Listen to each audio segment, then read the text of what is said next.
बेटी बचाओ अभियान के राष्ट्रीय अध्यक्ष बहन पूनम आर्य जी और राष्ट्रीय महासचिव बहन प्रवेश आर्य जी, जिन दोनों बहनों ने अपने जीवन को राष्ट्र के लिए आगे बढ़ करके समर्पित करके एक बहुत बड़ा संकल्प लिया, जीवन की तमाम सारी इच्छाओं को, तृष्णाओं को पूरी तरह से नकार करके और एक तेजस्वी जीवन जीने का जो उनका निर्णय रहा, आज वो हम सब के लिए बहुत ही स्वागत योग्य हैं। मंच पर विराजमान हमारी बहुत ही सम्मानित बहनें, ब्रह्म कुमारी बहन निर्मला जी, जिनको मैं बहुत देर से देखता हूँ, कई बार मंचों पर यही बाबूलाल जी के आग्रह पर मैं जब आता हूँ, वे जरूर यहाँ पर रहते हैं। आज शायद उनके विचार यहाँ पर उन्होंने नहीं रखे, किंतु फिर भी वो यहाँ पर मंच पर विराजमान है। दूसरी जो बहन उनके साथ उपस्थित हैं, उनका भी मैं अभिवादन करता हूँ। हमारी आदरणीय विदुषी बहन सुनीति जी, जो बहुत सुंदर विचार जिन्होंने आपके समक्ष रखे, और हमारे दोनों पत्रकार साथी मेरे बड़े सहयोगी हैं पुराने, सुनील लांबा जी और प्रवीण शर्मा जी, अनिल लांबा जी, हमारे आदरणीय श्री मंगल सिंह जी जो सामने बैठे हुए हैं, हमारे बहुत पुराने सहयोगी हैं। नारनौल और रोहतक जहाँ भी अधिकारी रहे, निरंतर इनसे बहुत बार मिलने का अवसर मिलता रहा। आदरणीय अजीत सिंह शास्त्री जी जो काकड़ोली से हैं और बहुत पुराने हमारे साथी हैं, कुड़ल में जब पढ़ाते थे तो इनके द्वारा कई प्रोग्रामों में मैं गया। आदरणीय पंडित रामरिक आर्य जी जो आर्य समाज की शान है, आज भी गला खराब होते हुए भी उनसे रुका नहीं जाता। मैं रास्ते में जब मैंने टेलीफोन किया तो बहन प्रवेश जी ने फोन उठाया तो ये बोल रहे थे और आवाज माइक से आ रही थी, तो मैं बड़ा आश्चर्य कर रहा था कि रामरिक जी की तड़प देखिए, उनका संकल्प देखिए कि इस अवस्था में भी वो महर्षि दयानंद के विचार को इस प्रकार से पूरा एक कष्ट उठा करके भी प्रचारित और प्रसारित कर रहे हैं। इसी प्रकार से और बहुत सारे हमारे महत्वपूर्ण आदरणीय प्रिंसिपल ओम प्रकाश शास्त्री जी बौंद कला से हैं और आजकल भिवानी में रहते हैं। मेरे बहुत पुराने एक साथी सहयोगी, इनके पूज्य पिताजी श्री बलदेव आर्य जी, बहुत लंबे समय से 40 साल से मैं जानता हूँ, किंतु आज पहली बार मुझे ये आभास हुआ कि उनके मन में किसी मेरे अपने व्यक्तिगत व्यवहार से जो कष्ट था, अच्छा किया बाबूलाल जी ने बैठते ही मुझे संकेत किया और मैंने उनसे, और इस सभा में भी मैं उनको कहना चाहता हूँ, मैं बहुत कोशिश करता हूँ सामाजिक कार्यों में, कहीं भी कार्यकर्ताओं को मेरे व्यवहार से कोई अगर किसी प्रकार की असुविधा लगती हो, उनको कहीं कोई अभद्रता दिखती हो तो वो जरूर बताएं। मैं कभी भी इस बारे में अपने आप को छोटा नहीं मानता। यदि मैं भूल में कहीं पर गलती से कोई गलती होती हो, उसको स्वीकार करने में मैं कभी संकोच नहीं करता। और प्रिंसिपल ओम प्रकाश जी को पिछले लंबे समय से स्वामी इंद्रवेश जी महाराज के देहावसान के आसपास की बात है और इन्होंने फोन किया, फोन मैंने सुना नहीं, जो भी परिस्थिति रही होगी मुझे मालूम नहीं, याद नहीं आ रहा, किंतु मैं इनकी बात को ऊंचा करते हुए आज इनसे इस बात के लिए क्षमा याचना करता हूं और मैंने उनसे निवेदन किया कि अब से आप इस अध्याय को नए सिरे से शुरू करके उसी लाइन को जोड़िए। बहुत ही विद्वान हमारे साथी हैं, ऐसे लोगों को यदि संगठन में हम नहीं जोड़ेंगे तो संगठन आगे बढ़ता नहीं है। इस प्रकार से इस सभा में उपस्थित अन्य सभी मेरे बहुत ही प्रतिष्ठित सम्मानित महानुभाव, श्रद्धा के योग्य मातृशक्ति, नौजवान भाई और प्यारे बच्चों, मैं बहुत देर से आपके बीच में आया और शायद इसीलिए ये कार्यक्रम और थोड़ा सा विलंब तक चलाना पड़ा। मैं प्रातः ही लगभग 8 बजे से लगातार एक बहुत बड़ी आर्य समाज है मॉडल बस्ती सीधीपुरा दिल्ली में, जिसका हीरक जयंती का कार्यक्रम था। दिल्ली के बहुत प्रतिष्ठित लोग उसमें थे, स्थानीय विधायक, स्थानीय सांसद, दिल्ली के आर्य समाज के कई नेता, और मेरा 3 दिन से वहां पर व्याख्यान की श्रृंखला चल रही थी सुबह और शाम की। आज समापन था, मैं उसमें मुख्य वक्ता होने के कारण मुझे रुकना था, किंतु मैंने आग्रह करके उनसे कहा कि मेरा व्याख्यान प्रारंभ में कराओ, क्योंकि मुझे निश्चित रूप से जुए जाना है। बाबूलाल आर्य एक ऐसा हमारा साथी है जो वास्तव में बहुत ढूंढने से भी ऐसा व्यक्तित्व दूसरा मिलता नहीं है। जब इन्होंने मुझे बताया कि मैं अब सेवानिवृत्त होने वाला हूं और मैं उस उपलक्ष्य में एक कार्यक्रम रखूंगा, तो आप अपना समय बता दें कि कब आप खाली होंगे। लोग तो वो दिन निश्चित कर लेते हैं स्वयं, तब दूसरे का समय मांगते हैं, किंतु इन्होंने मुझे पूछा और मैंने इनको अपनी मजबूरी बताते हुए कहा मैं 2 अप्रैल को आपके पास आ सकूंगा, क्योंकि 31 तारीख को मुझे जोधपुर से आगे बालोतरा में बाड़मेर जिले में रहना है। तो इन्होंने कहा कोई नहीं, 31 का रविवार है, मैं चाहता था रविवार को हो जाए, किंतु 2 अप्रैल को ही मैं अब रख लेता हूँ। इन्होंने 2 अप्रैल रख लिया, किंतु बालोतरा वालों ने बाद में परिवर्तन करके वो कार्यक्रम 31 तारीख के बदले 2 अप्रैल को कर लिया। और वो कहने लगे, वो भी एक सेवानिवृत्त बहुत बड़े अधिकारी हैं, वहां पर कुलदीप आर्य गए हुए हैं, कोई राम कथा उन्होंने रखी है और बहुत बड़ा 4 जिलों का सम्मेलन है। कल सुबह मुझे वहां पहुंचना, आज रात की ट्रेन अभी पकड़ूंगा दिल्ली जाकर, और उसके बाद सीधा जोधपुर, वहां से 2.5 घंटे का ड्राइव करके बालोतरा जाऊंगा और वहां पर मैं कार्यक्रम में शामिल होऊंगा। परसों जोधपुर शहर में कई प्रोग्राम है और फिर रात को बैठकर वापस दिल्ली आऊंगा, उसके पश्चात इधर के और प्रोग्राम हैं। किंतु मैं बताना ये चाहता हूं कि बाबूलाल जी का इस फंक्शन को रखना, इनका सेवानिवृत्त होना एक अलग बात है, किंतु एक विशेष बात बाबूलाल जी के व्यक्तित्व में मैं देखता हूं कि इनके परिवार में जब भी कभी कोई विशेष बात आती है, कोई विशेष खुशी का, कोई विशेष बात का कोई प्रकरण आता है, तो ये कभी भी नहीं चूकते हैं कि उसके साथ आर्य सम्मेलन जरूर जोड़ देते हैं। आर्य सम्मेलन करना कोई सामान्य बात नहीं होती, उसमें बहुत व्यवस्थाएं करनी पड़ती हैं, सैकड़ों लोगों को कहना पड़ता है, विद्वानों को, उपदेशकों को, सबको बुलाना पड़ता है, प्रबंध करना पड़ता है, और उस सारे के इंतजाम के साथ साथ दूसरा जो आयोजन हो रहा है उसकी भी व्यवस्था करनी होती है। परंतु बाबूलाल जी में ये एक विशेष एक मिशनरी भावना है कि अपना सेवानिवृत्त का समारोह तो छोड़ दिया और आर्य सम्मेलन पर जुट गए, और आज इतना बड़ा ये सारा शानदार आयोजन यहाँ पर आपने किया। तो मैं मानता हूं कि ऐसी भावना, ऐसी निष्ठा बहुत कम लोगों में देखने को मिलती है। पिछले दिनों भिवानी में मकान बनाया और मकान नया बना तो बहुत पैसा लगा होगा। आजकल मकान बनाना कोई आसान बात नहीं है, किंतु बैंक में सर्विस करते थे, लोन लेकर के बना लिया, और वहां पर जब उसका गृह प्रवेश का यज्ञ रखा तो फिर उसके साथ जोड़ दिया आर्य सम्मेलन, और उसमें सारे उपदेशक सब लोग बुला रखे हैं, हजारों रुपया उस पर खर्च हो जाता है। किंतु बाबूलाल जी के इस कार्यशैली के अंदर जब ये बात मैं देखता हूं, निस्संदेह ऐसा लगता है कि ऐसे लोगों के बल पर ही आर्य समाज का संगठन बहुत तेजी के साथ आगे काम करता रहता है। ऐसे कार्यकर्ताओं का जितना सम्मान किया जाए उतना ही कम है। आज बाबूलाल जी सेवानिवृत्त हुए, किंतु सेवानिवृत्त का मतलब हमारी वैदिक व्यवस्था में निठल्लापन नहीं है। अब आराम करने के लिए ये सेवानिवृत्त नहीं हुए, यद्यपि पिछले कई दिनों से स्वास्थ्य अच्छा नहीं रहता, किंतु स्वास्थ्य को ठीक बनाए, और अब ये समय आया है जिसको अब सही सदुपयोग करके इस समाज को अपने जीवन से क्या देना है वो अब इनके सामने एक नया एजेंडा इस समय होगा।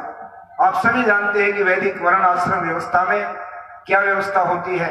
वेद का मंत्र है भद्रम इच्छन्तरिष्य स्वर्विदस तपो दीक्षामुपनिषेदुरग्रे ततो राष्ट्रम बलम ओजस्य जातम तदस्मै देव उपसन्नमन्त। यहाँ पर 2 बात कहता है वेद कि जहां पर जिस राष्ट्र में, जिस समाज में 2 बातें हो जाती हैं, वो समाज और वो राष्ट्र इतना शक्तिशाली हो जाता है कि उसके सामने बड़ी बड़ी दिव्य ताकतें, बड़े बड़े राष्ट्र वो आकर के मस्तक झुकाते हैं और उसका आधिपत्य स्वीकार करते हैं और उसका अनुसरण करते हैं। वो कौन सी हैं 2 बातें? वो 2 बातें हैं तप और दीक्षा। तप और दीक्षा, तप प्रतीक है आश्रम व्यवस्था का, दीक्षा प्रतीक है वर्ण व्यवस्था का। ये दोनों ही तप और दीक्षा जिस राष्ट्र में हो जाती हैं वो राष्ट्र कभी कमजोर नहीं होता। तप जो आश्रम व्यवस्था का प्रतीक है, ब्रह्मचर्य आश्रम में 25 वर्ष तक देश के सारे बच्चे, नवयुवक अपने जीवन की तपस्या करें, अपने जीवन को तपाएं, विद्या से, शरीर की पुष्टि से, बौद्धिक स्तर से, आध्यात्मिक स्तर से पूरी तरह से तपस्वी बन जाएं, और जिस समय उनका समावर्तन संस्कार हो तो गुण कर्म स्वभाव के अनुसार अपने जैसी, अपने समान योग्यता की दूसरी कन्या के साथ विवाह करके वो गृहस्थ आश्रम में प्रवेश करें। इस प्रकार से ब्रह्मचर्य आश्रम में तप, फिर गृहस्थ आश्रम में भी बहुत बड़ा तप करना पड़ता था। वैदिक व्यवस्था में गृहस्थी कोई साधारण लोग नहीं होते थे, गृहस्थी वो होते थे जिन दोनों का समावर्तन संस्कार के बाद वर और कन्या, लड़का और लड़की दोनों की योग्यता आचार्य मिलाते थे, दोनों को बाकायदा तोलते थे कि कोई सा भी एक दूसरे से थोड़ा बहुत भी कम ज्यादा न हो। आयु की दृष्टि से, योग्यता की दृष्टि से, विद्या की दृष्टि से, स्वभाव की दृष्टि से सब चीजें मिलान करके उनका विवाह होता और दोनों मिलकर के फिर उस गृहस्थ आश्रम को बहुत ही कुशलता से आगे बढ़ाते और 50 वर्ष तक जब वो गृहस्थ के दायित्व पूरा कर लेते, बड़े बेटे की पढ़ाई पूरी हो जाती, शादी हो जाती और उसके घर में बच्चा पैदा हो जाता या वो इतना योग्य हो जाता कि उसको स्वयं ही वैराग्य हो जाता, तो वानप्रस्थ की दीक्षा लेता। और वानप्रस्थ में दो ही काम करने के लिए व्यक्ति अपना जीवन लगाता है, एक अपने जीवन को तपाता है, दूसरा समाज के लिए आगे बढ़ करके सेवा करता है। अपने जीवन को तपाने के लिए वो यज्ञ करता है, स्वाध्याय करता है, समाज को आगे बढ़ाने के लिए समाज के बीच में जाकर लोगों की सेवा करता है, मदद करता है, गरीबों को जाकर के उनको एक सपोर्ट देता है, एक आश्रय देता है, उनके अधिकारों की लड़ाई लड़ता है, उनके अन्याय के खिलाफ आवाज उठाता है। महिलाओं के लिए, गरीबों के लिए, समाज में जिन लोगों को उपेक्षित किया जाता है उनके लिए वानप्रस्थ आगे बढ़कर के उनके बीच में जाए, उनके बीच में यज्ञ रचाए, उनके बीच में गोष्ठियां करे, उनको अज्ञान से निकालकर, अंधेरे से निकालकर प्रकाश की तरफ आगे बढ़ने के लिए प्रेरित करे, अपना भी स्वाध्याय करे, अपनी तप भी करे, साधना भी करे, यज्ञ भी करे। ये सारे काम वानप्रस्थ आश्रम के हैं। और इस प्रकार से करते करते वो वानप्रस्थ जब इस अवस्था तक पहुंच जाता है कि उसके जीवन के अंदर निष्कामता उतर के आ जाती है, अर्थात किसी भी कार्य के फल की इच्छा उसके मन में नहीं रहती है कि जो कार्य मैंने किया मैंने तो उदार भाव से कर दिया है, ये मेरा दायित्व है, ये मेरा कर्तव्य है, मैं इसके बदले में कोई फल की इच्छा नहीं रखता हूं, मैं कोई इसके बदले में तुरंत इसके लिए परिणाम नहीं मांग रहा हूं, मैं इसके लिए कोई कुछ मैंने कर दिया तो प्रशस्ति मैं नहीं चाहता हूं, मेरा मान हो, मेरी बड़ाई हो, मेरे मालाएं पहनाई जाए। इन सारी बातों से जब ऊपर उठ जाता है व्यक्ति तो निष्काम हो जाता है और फिर वो घोषणा करता है, वेदी के ऊपर आकर के सन्यास की दीक्षा लेता है और 3 बातों को छोड़ करके सन्यासी बन जाता है। पुत्रेषणा मया त्यक्ता, वित्तेषणा मया त्यक्ता और लोकेषणा मया त्यक्ता। ये तीनों ऐषणाएं मनुष्य के जीवन को बांधे रहते हैं और इससे निकलने का अभ्यास ब्रह्मचर्य आश्रम से, गृहस्थ आश्रम और वानप्रस्थ आश्रम, इन तीनों आश्रमों में से तप करता हुआ व्यक्ति आगे बढ़ता है और सन्यास के रास्ते पर आगे निकल जाता है। बाबूलाल जी सेवानिवृत्त जरूर हो गए हैं। जिस बैंक की सर्विस में आपकी जिम्मेदारी थी वो आपने बहुत कुशलता से, बहुत ही निष्ठा से निभाई। ये आपके जीवन की उपलब्धि है। जो व्यक्ति कहीं भी किसी जिम्मेदारी पर काम करता है और उसमें प्रशस्ति लेके लौटता है, उसमें उसकी वाहवाही होती है, उसमें उसका प्रशस्ति गान होता है, उसके गुणों का बखान किया जाता है, वहां के लोग कृत महसूस करते हैं कि ऐसा व्यक्ति हमारे बीच में इतने लंबा समय बिताकर चला गया, जिनके व्यवहार से, जिनकी वाणी से, जिनके किसी कार्य से हमको कभी कोई असुविधा नहीं लगी, कोई कष्ट नहीं हुआ। ऐसा व्यक्ति का जाना उनको भी थोड़ा कष्ट देता है कि आज बाबूलाल जी का संपर्क जो इतना लंबा हमारे साथ था, जो सानिध्य हमें मिला था, एक आर्य व्यक्तित्व था बाबूलाल, इतना सौम्य स्वभाव बाबूलाल जी का, हर व्यक्ति से हृदय से सीधा मिलने का इनका गुण था, वो भी आज सोचते होंगे कि हमारा एक इतना अच्छा साथी सेवानिवृत्त हो गया। किंतु अब सेवानिवृत्ति का अर्थ ये नहीं है कि अब वो निठल्ले होकर के अपने जीवन को बोझ बनाए। आज समाज के अंदर मैं देखता हूं, हमारी आश्रम व्यवस्था न होने के कारण बहुत सारे लोग जिन पे कोई काम नहीं है, बहुत सारे लोग जो सर्विस से भी रिटायर हो जाते हैं, किंतु उसके बाद उनके पास कोई आगे योजना नहीं होती, कोई प्रोजेक्ट नहीं होता कि अब जीवन को किधर लगाएं। गांव के अंदर तो मैं देखता हूं कि टोली की टोली जगह जगह बैठी रहती है और वो ताश खेलती रहती है या कहीं ना कहीं हुक्का गुड़गुड़ा लेते हैं, इसके फालतू और कोई योजना उनके पास होती नहीं। जब उनसे हम पूछते हैं कि वो समय को बर्बाद कर रहे हो तो कहते समय काट रहे हैं, और करें क्या, समय काटने के लिए नहीं मिला हमको, समय का सदुपयोग करने के लिए ईश्वर ने हमको ये समय दिया। एक एक मिनट, एक एक क्षण हमारे पास सदुपयोग के लिए वो समय है और उसको हम पूरी तरह से एक व्यवस्थित बांट कर उस समय का सदुपयोग करें।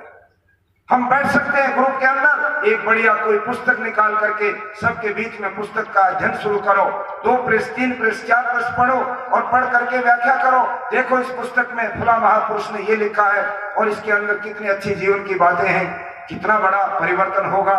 जो लोग उसको सुनेंगे उनके भीतर आई हुई कमियां अपने आप दूर होने लग जाएंगी। हमेशा सुनने से, सुनाने से पढ़ने से, पढ़ाने से सारी जीवन के अंदर बहुत सारे मोड़ आया करते हैं। इसलिए वो काम हो सकता है। वो भी ना हो तो गांव के बहुत सारे काम ऐसे पड़े रहते हैं, सार्वजनिक काम, जिनको हम नहीं करते। हम ये मान करके छोड़ देते हमारी क्या जिम्मेदारी, सरकार करेगी, पंचायत करेगी या और कोई करेगी, किसी और संस्था के जिम्मे उस काम को हम टाल देते हैं और अपने आप को पूरी तरह से फुर्सत में रखना चाहते हैं। और फुर्सत में भी हमारे पास कोई काम नहीं होता है। सुबह और शाम हमारा बेकार जाता है, कभी हम ईश्वर की उपासना नहीं करते। सुबह और शाम हमारा बेकार जाता है, कभी हम अपना आत्मालोचन नहीं करते। आप ईमानदारी से सोच करके देखना, सुबह उठने के बाद रात को सोने के बीच में जो दिन भर में आपका व्यवहार रहा, जो दिन भर में लोगों से आपकी बातचीत रही, आपका लेन देन रहा, आपकी ड्यूटी पर जहां पर आप बैठे थे काम करने के लिए, वहां पर या और किसी व्यवसाय में, किसी बिजनेस में, कहीं भी जहां आप काम करते थे, उसके रहते शाम तक आपने कितनी बार गलतियां की, कितनी बार व्यवहार में कमियां आई, कितनी बार ईर्ष्या द्वेष से दूसरे का अपमान किया, कितनी बार हाथ से गलत काम किया, कितनी बार मन में गलत विचार उठे। क्या आपने कभी रात को सोने से पहले आत्मालोचन करके देखा? नहीं देखा। हम नहीं देखते और नहीं देखते हैं तो जितनी भी कमियां हमारे जीवन में आ जाती हैं वो हमारे जीवन का हिस्सा बन जाती हैं। हम उनसे उबर नहीं पाते और जीवन भर उन बुराइयों को, उन बीमारियों को हम अपने जीवन में ढोते ढोते ढोते ढोते एक दिन इस शरीर को छोड़ करके चले जाते हैं। क्या लेकर के गए? इस संसार के अंदर, इस मनुष्य के शरीर के अंदर आने वाली आत्माएं बहुत दिव्य होती हैं। पूर्व जन्म के बहुत ऊंचे कर्म हैं इनके, जितने भी लोग मनुष्य बने, इंसान बने। ये तो इस समाज का दुर्भाग्य कहिए कि हमारे समाज के अंदर महाभारत के बाद और जब से मत और संप्रदाय ने जन्म लिया है, जब से 2500 साल के बाद इधर इधर ये जातिवाद ने जन्म लिया है, जब से स्त्री और पुरुष के बारे में अनेक प्रकार की पौराणिक गाथाओं के माध्यम से और दुनिया के दूसरे इस्लाम और दूसरे मजहबों की कहानियों के माध्यम से स्त्री जाति को तिरस्कृत करने का एक रिवाज चला है, तब से लेकर के समाज में भयंकर एक प्रकार से विभाजन हो गया। स्त्री और पुरुष के बीच में गैर बराबरी, स्त्रियां 2 नंबर के नागरिक बना करके रख दी। वो पढ़ नहीं सकती, वो वेद के मंत्र सुन नहीं सकती, वो सभा में बैठ नहीं सकती, वो हवन कर नहीं सकती, वो यज्ञोपवीत धारण कर नहीं सकती, वो बड़ी पंचायत के अंदर बैठ नहीं सकती, वहां अपनी बात नहीं कह सकती। ये परंपराएं कहां से आई? अरे हमारे यहाँ तो वेद के मंत्र बनाने वाली भी ऋषिकाएं हुई है, घोषा आदि, उन्होंने वेद के मंत्रों की रचना की। हमारे यहाँ तो कितनी बड़ी बड़ी विदुषियों ने शास्त्रार्थ किए हैं और बड़े बड़े विद्वानों को पछाड़ लगाई है। कितना बड़ा ऊंचा स्थान महिलाओं का वैदिक युग के अंदर रहा, वैदिक परंपराओं में रहा। किंतु बीच के काल में जो व्यवस्थाएं बदली, महिलाओं को तिरस्कृत किया गया। परिणाम ये निकला, जिस माँ के ऊपर बच्चे के निर्माण का दायित्व था, जिस माँ को शतपथ ब्राह्मण के अनुसार महर्षि दयानंद ये कहते हैं, मातृमान पितृमान आचार्यवान पुरुषो वेद, माँ बच्चे का सबसे पहला गुरु है। माता निर्माता भवती, माँ निर्माण करने वाली होती है। उस माँ को आप लोगों ने अज्ञानी बना दिया, उस माँ को आपने अनपढ़ रख दिया, उस माँ को सूर्य की जो किरण आ रही है ज्ञान के रूप में, जो प्रकाश आ रहा है, उससे वंचित कर दिया। दुनिया की आधी आबादी आपने ज्ञान से शून्य कर दी। अज्ञानी, अनपढ़ एक माँ किसी भी अच्छी संतान का निर्माण कैसे कर सकती है? ये दयानंद सरस्वती की महान कृपा इस दुनिया के ऊपर रही कि उन्होंने 19वीं शताब्दी में इस आवाज को उठाया और उन्होंने कहा कि जब तक आप लोग हमारी माताओं बहनों को बराबर पढ़ने लिखने का, आगे बढ़ने का अधिकार नहीं देंगे, उनको समाज में पूरी प्रतिष्ठा नहीं देंगे, तब तक ये समाज कभी भी आगे नहीं बढ़ सकता है, कभी भी संतान का निर्माण ठीक ठाक नहीं हो सकता है। और इसलिए दयानंद ने महिलाओं की आवाज को बड़ी तेजी के साथ उठाया। उस जमाने में छोटी छोटी लड़कियों की शादी होती थी, 2 साल 4 साल 6 साल की लड़कियों की शादी होती थी और बाई चांस वो लड़की विधवा हो जाती, पति मर जाता, पति की आयु अभी बड़ी है, लड़की छोटी है, लड़की विधवा हो गई, किंतु समाज के अंदर ये रिवाज था कि उस लड़की को दोबारा विवाह करने का अधिकार नहीं था। पति अगर रह जाए और पत्नी मर जाए तो पति को यह अधिकार था, 6 महीने के बाद ही तैयारी हो जाती, दोबारा शादी करो। चाहे 60 साल का आदमी विधुर हो गया तो भी तो पुनर्विवाह करने का अधिकार रखता है। और 8 साल की लड़की भी अगर विधवा हो जाए, सारी जीवन भर वैधव्य का जीवन काटने के लिए उसको मजबूर किया जाए, ऐसे सड़े हुए समाज को महर्षि दयानंद ने चुनौती दी। ये गलत है। कैसे उसके पास ऊपर तुम इतना बड़ा अत्याचार कर रहे हो, जिस बेचारी ने देखा नहीं कि जिंदगी में शादी क्या होती है, विवाह क्या होता है, गृहस्थ आश्रम क्या होता है, ज्ञान विज्ञान क्या होता है। छोटी आयु की शादी करना गलत, और अगर उस आयु में मर जाए उसका पति, तो उसको जिंदा पति की चिता पर बिठाकर धर्म के नाम पर, सती के नाम पर उसको जीवित उसको जला देना, ये उससे भी बड़ा पाप। आप लोगों ने देखा इसी आजाद भारत के अंदर 1987 में दिल्ली से देवराला की यात्रा हम लोगों ने निकाली थी। तब जब देवराला गांव की एक रूप कंवर नाम की लड़की को, 16 साल की लड़की, डीएवी स्कूल रांची में पढ़ी हुई, आर्य विचारों से ओतप्रोत, अभी 16 साल की उम्र थी, लड़की की शादी हो गई। पति को क्रोनिकल बीमारी थी, बताया नहीं गया शादी से पहले। शादी के तुरंत बाद उसका पति हॉस्पिटलाइज्ड हो गया, सीकर के अस्पताल में दाखिल कर दिया गया, और वहां पर दाखिल होकर कुछ दिनों के बाद उसकी डेथ हो गई, वो मर गया। मरने के बाद भी सूचना नहीं दी लड़की के माता पिता को। जो मर गया, माल सिंह नाम का जो उसका जो जवान था, उसके छोटे भाई को भेजा कि जाके कहो कि मेरा भाई बीमार है अस्पताल में, और पिताजी ने कहा है कि रूप कंवर को भेज दो ताकि वो अस्पताल में एक बार उससे जरूर मिल ले, वो मिलना चाहता है। मर चुका था, बताया नहीं, किंतु उसको भेजा। छद्म रूप में रूप कंवर को उसका देवर लेकर के आ जाता है, और घर में जिस समय उसने रुदन देखा, कोहराम देखा, सारी बूढ़ी बूढ़ी औरतें जो अंधे एक प्रकार से अंधविश्वास से ओतप्रोत थी, जिनके दिमाग और मानसिकता, उन्होंने आगे बढ़कर कहा तू डायन है, तू उल्टा है, तू हमारे घर में आई तब से तूने ये इतनी बीमारियां लगा दी, तू खा गई हमारे लड़के को, तू मर क्यों नहीं गई थी, तू जिंदा क्यों है अभी तक भी। इतनी भक्तियां, इतना जोर से आक्रमण उस छोटी सी अबोध लड़की के ऊपर जिस समय हुआ, उसके मुंह से भी बेचारी से गुस्से में रोते पीटते निकल गया, हे भगवान, मैं जिंदा रह भी गई तो मेरा क्या है यहाँ पर, मुझे भी क्यों नहीं उठा लिया था।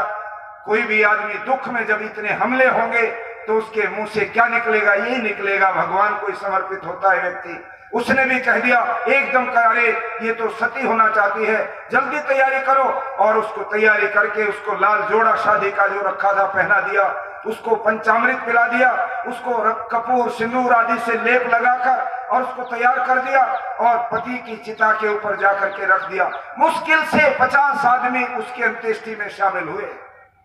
उसके अंत्येष्टि के 3 दिन बाद मैं वहां पर मौके पर गया देखने के लिए कि क्या तस्वीर है। गांव के लोग बताने के लिए तैयार नहीं थे। एक हेडमिस्ट्रेस थी जिसके सामने वो हुआ, जहां पर चुनरी उत्सव हुआ बाद में, उसके घर में बैठकर किवाड़ बंद करके झूठ माठ में मैंने थोड़ा इधर उधर की बातें करके उनसे पूछा, और तब उसने सारी तस्वीर वर्णन की। कितना विभत्स, कितना जघन्य वो पाप था कि वो लड़की जब चीखने लगी, भैया मुझे बचाओ, पापा मुझे बचाओ, मेरे साथ ये क्या हो रहा है, जब उसको वो पंचामृत का नशा कम हुआ आग लगने से, तो वो चीखने लगी, वो निकल ना जाए, उठ ना जाए, इसलिए उसके ऊपर जोर जोर से बड़े बड़े लक्कड़ उसके ऊपर मारे, और अचानक 3 टीन और मिट्टी का तेल ला करके उसको तुरंत जला दिया ताकि पुलिस के आने से पहले काम समाप्त हो जाए। आखिर चक्कर क्या था, क्यों ये सब किया गया? 70 तोले सोना वो अपने घर से मायके से शादी में लेकर आई थी, और लगभग 16 लाख रुपया कैश लेकर आई थी। छोटी उम्र की शादी है, वो तो मर गई। ऐसा ना हो कि अभी तो आना जाना भी नहीं हुआ था, गौना भी नहीं हुआ था, सारा सब कुछ वापस ना मांग ले, इसलिए काम को तमाम कर दो कि वो तो सती हो गई, हम क्या करें इसमें, हम कर भी क्या सकते थे, और जीवित उसको जलाया।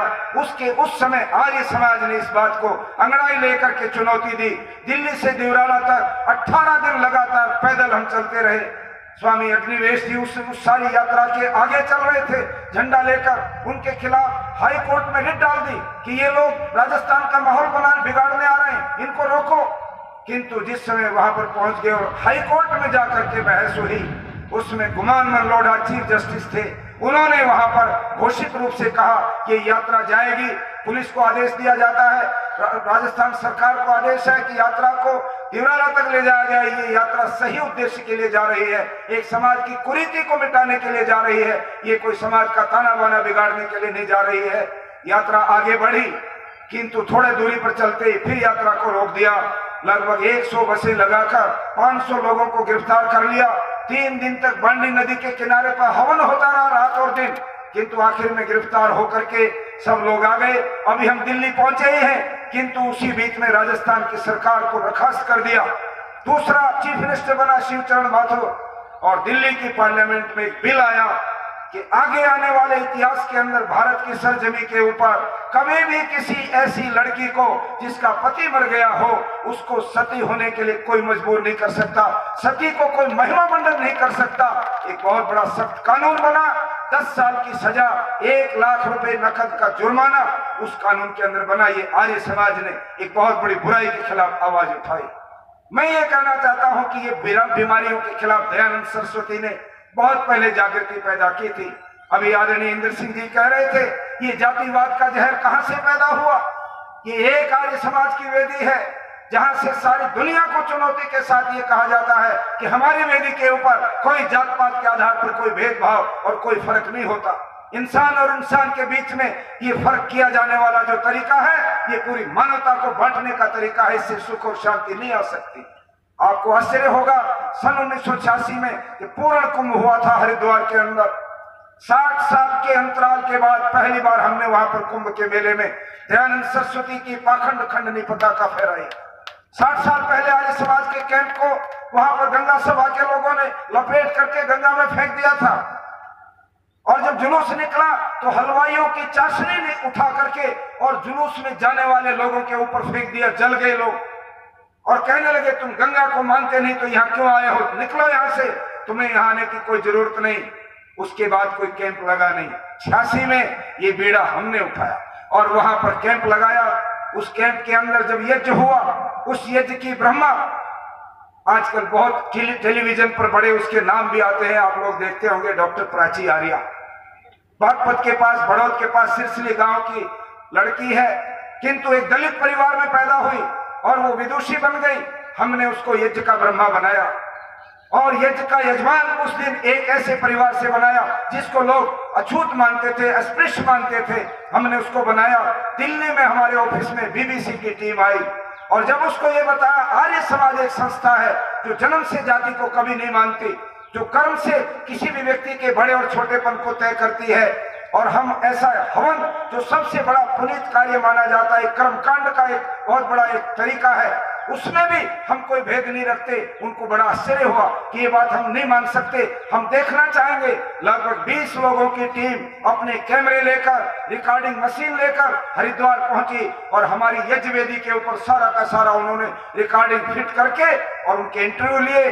बीबीसी से लगातार 45 मिनट तक इस बात के ऊपर समीक्षाएं हुई, टीकाएं हुई कि भारत के अंदर एक संस्था हमने ऐसी देखी कि हरिद्वार जैसे एक ऐतिहासिक, जिसको तीर्थ स्थल मानते हैं, जिसमें गंगा में डुबकी लगा करके लोग पाप काटने की भावना से जाते हैं, वहां पर आर्य समाज ने जो वेदी सजाई है उस पर बिना किसी भेदभाव के भारत के अंदर जिनको लोग अस्पृश्य कहते हैं, उनको यज्ञ का ब्रह्मा और यज्ञ का यजमान बनाकर एक परंपरा को पूरी तरह से तोड़ करके रख दिया गया। ये प्रचार हुआ पूरी दुनिया के अंदर। और मैंने 1994 में जब अर्ध कुंभ लगा, आज मुझे वो बात याद आती है, तब जब पिछले दिनों एक नाटक हुआ, मैं तो नाटक ही कहूंगा, मुझे माफ करेंगे, चुनाव के दिन है, इस मंच से कोई चुनाव की बात कहेंगे तो आचार संहिता लग जाएगी। मंगल सिंह जी इसको बहुत अच्छी प्रकार से जानते, ये चुनाव अधिकारी रहे, मैं नहीं बोलूंगा, किंतु हमारे देश के एक बहुत बड़े व्यक्ति ने कुछ हमारे इस प्रकार के परिवारों के बहनों और भाइयों के पैर धोए। मैं उसको देख करके चुप रहा। मैंने उस समय अपने साथियों के सामने प्रतिक्रिया में ये बताया, 1994 के कुंभ के मेले में जितने भी जो आर्टिफिशियल जो शौचालय बनाए जाते हैं, हजारों लगते हैं, क्योंकि वहां पर लाखों करोड़ों लोग आते हैं, उनके प्रयोग के लिए जो शौचालय बनते हैं वो शौचालय कोई फ्लश के नहीं होते, वो बाकायदा एक तरह से वो स्टेबल होते हैं, उन्हीं के अंदर मल जाता है, बाद में उनको उठा करके वहां से अलग दूसरी जगह डिस्प्लेस करना पड़ता है। उस समय लगभग 2500 उन शौचालयों को साफ करने वाले जो लोग वहां पर काम करते थे, उनको हमने अपनी वेदी पर बुलवाया। सब लोग स्नान करके वस्त्र पहन करके आए यज्ञ में आहुतियां प्रदान की। उसके पश्चात वहां पर विशेष जो भंडारा लंगर हुआ, उस लंगर के अंदर सैकड़ों नौजवान जो उस कार्य में लगे रहते थे, उनके हाथ से सैकड़ों सन्यासियों ने, बड़े बड़े अधिकारियों ने उनके हाथ से बांटा हुआ भोजन खाया और स्वयं भी उस पंगत में बैठ करके भोजन लिया। सारे अखबारों के अंदर सुर्खियों में ये बात उठी, ये कौन सी ऐसी संस्था है जो इस प्रकार का भी एक क्रांतिकारी काम करने की हिम्मत रख सकती है? वो है आर्य समाज। आर्य समाज इन बातों को लेकर पूरे समाज में एक आमूलचूल परिवर्तन करना चाहता है। और सार्वदेशिक कार्य प्रतिनिधि सभा, जिसकी ओर से अभी आदरणीय इंद्र सिंह जी कह रहे थे, मैं तो एक कार्यकर्ता हूं आर्य समाज का, घूमता रहता हूं जगह जगह, किंतु कोशिश करते हैं हम एक बार फिर से आर्य समाज का वो पुराना तेजस्वी स्वरूप आए सामने। एक बार इस समाज की गहरी जड़ों में जिन बुराइयों ने जगह बना ली है, उन जड़ों को काटा जाए। आज जातिवाद, आज नशाखोरी, आज सांप्रदायिकता, आज भ्रष्टाचार, आज धार्मिक पाखंड और अंधविश्वास, आज महिलाओं के ऊपर होने वाला उत्पीड़न और अत्याचार और आर्थिक शोषण, ये 7 ऐसी बुराइयां हमने चुनी है जिनके खिलाफ आर्य समाज पूरे देश में अभियान चला रहा है। हम चाहते हैं हमारा भारत जातिवाद से मुक्त हो। हम चाहते हैं हमारा भारत, ये जो 3000 साढ़े 3000 साल से लेकर अब तक जितने मत संप्रदाय बन गए, जिन्होंने पूरे समाज को बांट लिया, कोई किसी का नाम लेकर, कोई किसी का नाम लेकर, नए नए मजहबों ने जन्म लेकर के और सारी दुनिया को बांट करके रख दिया। और उनमें भी जाते हैं तो उनमें भी 2-2 ग्रुप। ईसाइयों के अंदर जो कैथोलिक थे, उनके विरोध में जो लोग आगे जिन्होंने प्रोटेस्ट किया, वो प्रोटेस्टेंट बन गए और प्रोटेस्टेंट में और भी कुछ बन गए। इस्लाम को देखो तो शिया और सुन्नी बन गए। जहां देखो नए नए मत, नए नए मजहब खड़े होकर पूरी मानवता को अंधेरे में धकेल रखा है। हम ये कहते हैं इन मजहब और संप्रदायों से ऊपर उठो, इन जात पात के झगड़ों से ऊपर उठो, स्त्री और पुरुष की गैर बराबरी को मिटाओ। स्त्री हो पुरुष हो सब सम्माननीय है, सबकी बाकायदा समाज में भूमिका है। और आर्थिक रूप से जो शोषण हो रहा है, आज किसान हो, आज मजदूर हो, उनका जिस प्रकार से भारत की आजादी में जो अपमान हो रहा है, 3 लाख किसान आत्महत्या करके मर चुके, आखिर इसकी जिम्मेदारी कौन लेगा? हम किस सरकार के ऊपर दोष देकर के पीछे हट जाएं? मैं तो आर्य समाज के मंच से कहा करता हूं, हम लोगों को यह दायित्व हमारे ऊपर ऋषि दयानंद ने दिया। ऋषि दयानंद ने राजधर्म प्रकरण में 6ठे समोल्लास में लिखा कि राजा कैसा होना चाहिए, राजा की जो मंत्री परिषद है वो कैसी होनी चाहिए, उसकी जो पार्लियामेंट है वो कैसी होनी चाहिए, कानून कैसे बनने चाहिए। और वही लिखता लिखता वो कहता राजाओं का भी राजा कौन होना चाहिए। वहां पर ऋषि दयानंद लिखते हैं राजाओं के भी राजा किसान आदि परिश्रम करने वाले लोग होते हैं। ये है राजाओं के राजा। उन राजाओं के राजा की तस्वीर आज क्या है ये आप देख सकते हैं। ये आर्य समाज इस बात को उठाता है। आर्य समाज कोई अलग से धर्म नहीं है, आर्य समाज अलग से कोई मत और संप्रदाय नहीं है। आर्य समाज एक विचारों का आंदोलन है। आर्य समाज पूरे समाज की आमूल चूल व्यवस्थाओं को बदलकर एक नया समाज बनाना चाहता है, जिसमें जात बिरादरी, नशाखोरी, धार्मिक अंधविश्वास, भ्रष्टाचार, महिलाओं के ऊपर होने वाले अत्याचार, शोषण आदि सब मिटकर सारा समाज साथ चले। आर्य समाज का मतलब क्या होता है? बहुत सारे लोगों ने एक भवन बनाकर कह दिया ये आर्य समाज है। वो आर्य समाज नहीं, वो आर्य समाज के विचार के ऊपर चिंतन करने का एक मकान है। उसमें बैठ करके हम विचार करते, गोष्ठी करते, सत्संग करते हैं। आर्य समाज नहीं है। और मैं तो ये भी गलत मानता हूं कि आर्य समाज के साथ मंदिर और हमने जोड़ लिया। जहां मंदिर जुड़ा वहां पर मूर्ति पूजा आकर के खड़ी हो जाती है।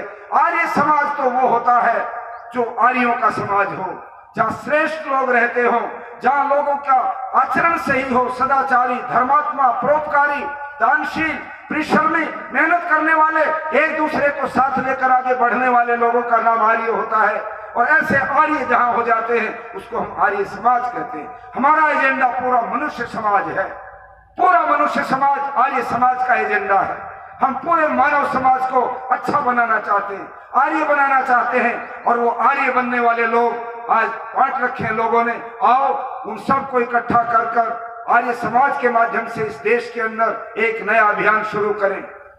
मैं तो तमाम मत और संप्रदायों के लोगों से भी कहता हूं, आपकी मान्यताएं, आपकी फिलोसफी कुछ भी हो, उस पर तो हम वाद विवाद करने को तैयार हैं, बहस करने को तैयार हैं, संवाद करने को तैयार हैं, डायलॉग करने के लिए तैयार हैं।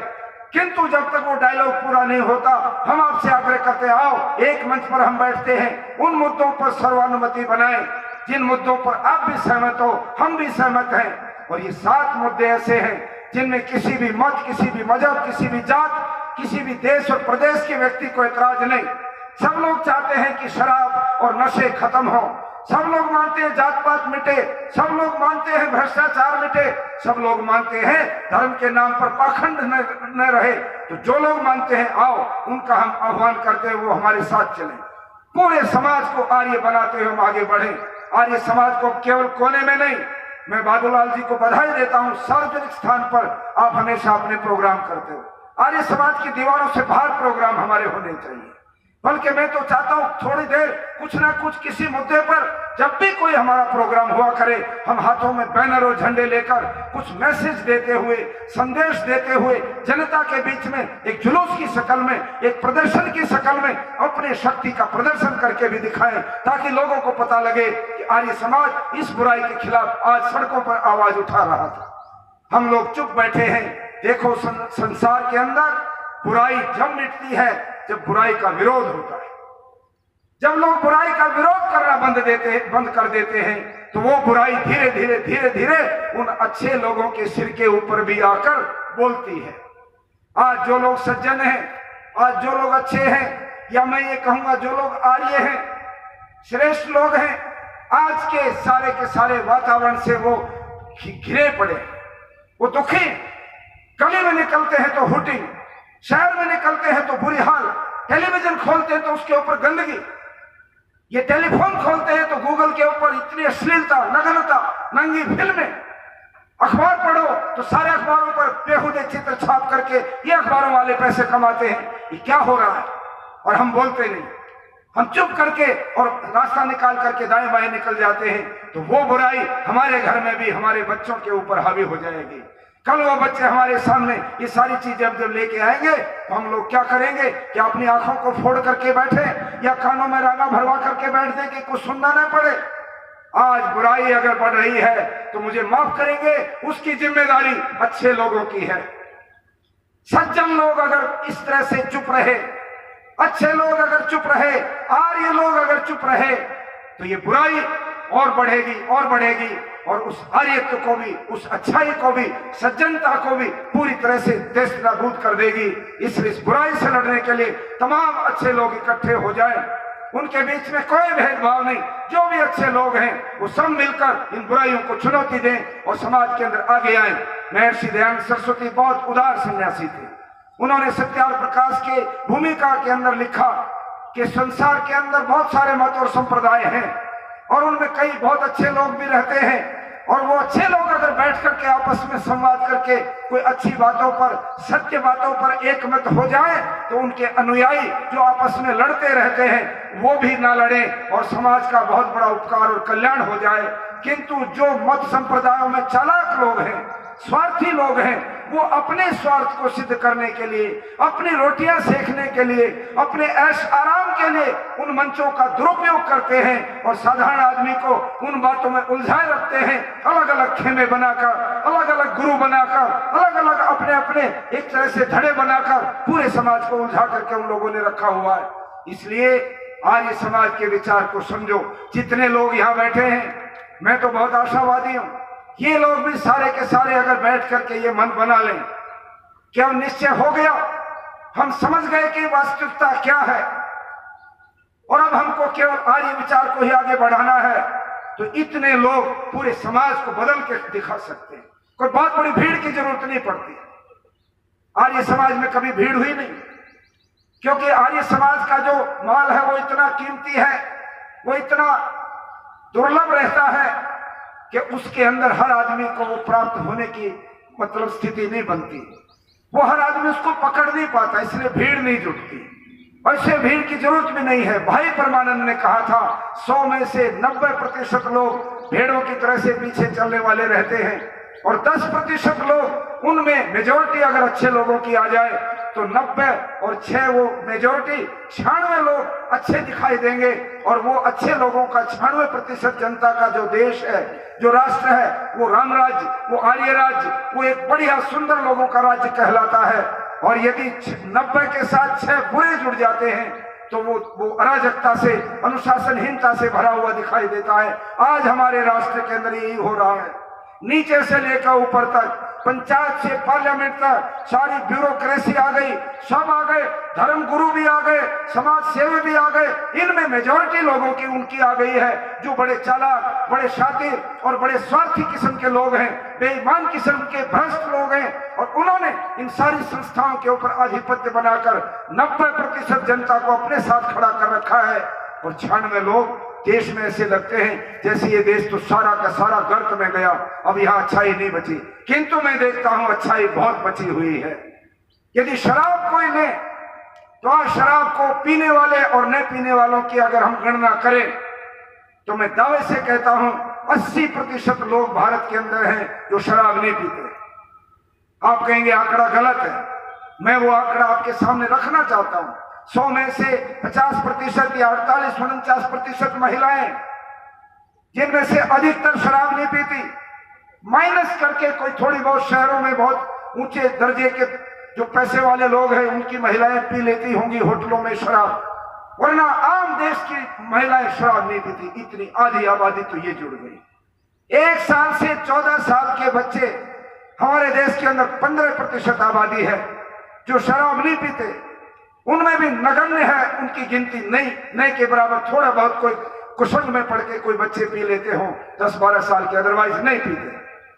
15 और 50-65% अब बच गए बड़े बुजुर्ग, नौजवान और बहुत सारे लोग। इनकी भी अगर गिनती हम करेंगे 10-15%, इनमें भी ऐसे लोग हैं जो शराब को हाथ नहीं लगाते। 80% की आबादी भारत में शराब नहीं पीती, किंतु भारत लग रहा है जैसे शराबियों का देश हो गया। जब निकलो गली में 4 शराबी है, सारे गांव को माथे में ये कलंक चिपका देते हैं, ये गांव तो शराबियों का है। कहां शराबियों का है? वो शराबी ज्यादा बोलते घूमते रहते हैं और हम दम दबा करके उनको रास्ता सौंप देते हैं अच्छाई को बुराई के ऊपर। जब तक आप लोग आगे नहीं लेकर के आओगे, अच्छाई की विजय नहीं होगी। अच्छाई की विजय करनी है, अन्याय को हराना है और न्याय की जीत करनी है, अधर्म को मिटाना है और धर्म की जीत करनी है। तो आप लोगों को संगठित होकर कोई न कोई बड़ा अभियान इन बुराइयों के खिलाफ छेड़ना होगा। आर्य समाज के इस मंच से मैं आप लोगों से निवेदन करता हूं, आर्य समाज से जुड़िए, आर्य समाज के साथ जुड़कर प्रोग्राम बनाइए।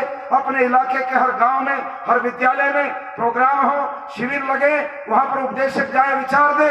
हमारे हरपाल शास्त्री जी अभी बैठे थे सामने, वाचस्पति, बहुत बड़े विद्वान हैं। ऐसे विद्वानों को बुलाइए, वो वहां पर विचार देंगे। हमारी बहनें हैं, इनको बुलाइए। और बच्चों में जब इनके व्याख्यान होंगे, इनके प्रोग्राम होंगे, तो सारे बच्चों में जो विचार होता है वो ध्वजी के साथ उनमें तर्क बुद्धि होती है, वो विचार को पकड़ेंगे, समाज बदलेगा। आओ हम सब लोग आज इस पवित्र दिन पर, जब भाई बाबूलाल जी सेवानिवृत्त हो रहे हैं, किंतु आज स्वास्थ्य ढीला होने से उनका उत्साह उतना नहीं दिख रहा, किंतु वो तो हो जाएगा। शारीरिक प्रक्रिया है, कहीं छोटा मोटा दबाव से उनको लग रहा होगा, किंतु 2 दिन 4 दिन के अंदर और तंदुरुस्ती के बाद मैं आदरणीय बहन बीरमती जी, इनकी धर्मपत्नी जो है, उनसे निवेदन करूंगा। वो इनका बहुत साथ देती है और मैं तो वही इस इलाके में जब आता हूं तो बहन जी को पता है कि मैं क्या खाता हूं। वो पहले मेरी रोटी, चने की रोटी और कचरी की चटनी और लस्सी का गिलास वो पहले तैयार रखती हैं। बाबूलाल जी कहते स्वामी जी का फोन आया, वो आ रहे हैं, लाहौर जाएंगे, बहल जाएंगे या और इधर जाएंगे, आगे मैं जाता हूँ चिड़ावा इसी रास्ते से, तो वो पहले ही तय कर लेती स्वामी जी का भोजन मुझे पता है और वो बना के रखती। ऐसी देवी जिन्होंने बाबूलाल जी को इन विचारों को अपनाकर आगे बढ़ाने में सहयोग दिया, मुझे वो दिन भूलता नहीं है जब बाबूलाल जी ने यहाँ शराब के ठेके के खिलाफ धरना दिया था। उस समय सारे के सारे लोग पीछे हट गए, किंतु बीरमती और बाबूलाल इन दोनों ने बहादुरी से उस ठेके के ऊपर बैठ करके और ठेके को हटाने में बहुत बड़ी भूमिका यहाँ पर करके दिखाई। ऐसी बहन को भी मैं बहुत बहुत शाबाशी देता हूँ। इनके योग्य बेटे दोनों, सत्यपाल और करमपाल, और बहुएं भी, बच्चे भी, इतना एक संस्कारी परिवार है। वो करे जो भी मैं जिनसे मिलता हूं मैं उनकी कह। इस प्रकार से मैं बाबूलाल जी को बधाई देता हूं और अपेक्षा रखता हूं कि अपने जीवन का वो एजेंडा बनाएं। हम और वो मिलकर के काम करते ही आ रहे हैं और करेंगे। आदरणीय एसडीएम साहब अब रिटायर होने के बाद 1-1 मिनट इनका इसी काम में लगता है। बहुत उच्च कोटि के बुद्धिजीवी हैं, 1.5 घंटा हो, 2 घंटा हो, 15 मिनट, जितना चाहो उतना ही आप बुलवा सकते हैं। उनके पास बहुत बड़ा एक प्रकार से ज्ञान का भंडार उनके पास है, बहुत स्वाध्याय करते हैं और व्यक्तिगत जीवन उनका बोलता है। एक ईमानदार अधिकारी, सारे हरियाणा में उंगली ढूंढी जाती है कि किस पे टिकाए जो ईमानदार रहा हो, तो ढूंढने के बाद मिलते हैं इंदर सिंह आर्य, और उन्होंने अपना एक जीवन में एक रिकॉर्ड बनाया जिसके आधार पर आज वो जहां बोलते हैं आत्मा में उतनी ताकत होती है और उसका उतना प्रभाव भी पड़ता है। इसलिए ऐसे ऐसे प्रबुद्ध लोग हैं। हमारे आदरणीय साथी कुलदीप जी, मैं जानता हूं पहले भी एक आध बार बड़ी सुंदर कविता इनकी सुनी, कितना सुंदर संयोजन कर रहे थे, इतने योग्य लोग हैं। अजीत सिंह जी, मैं आपसे भी चाहूंगा अब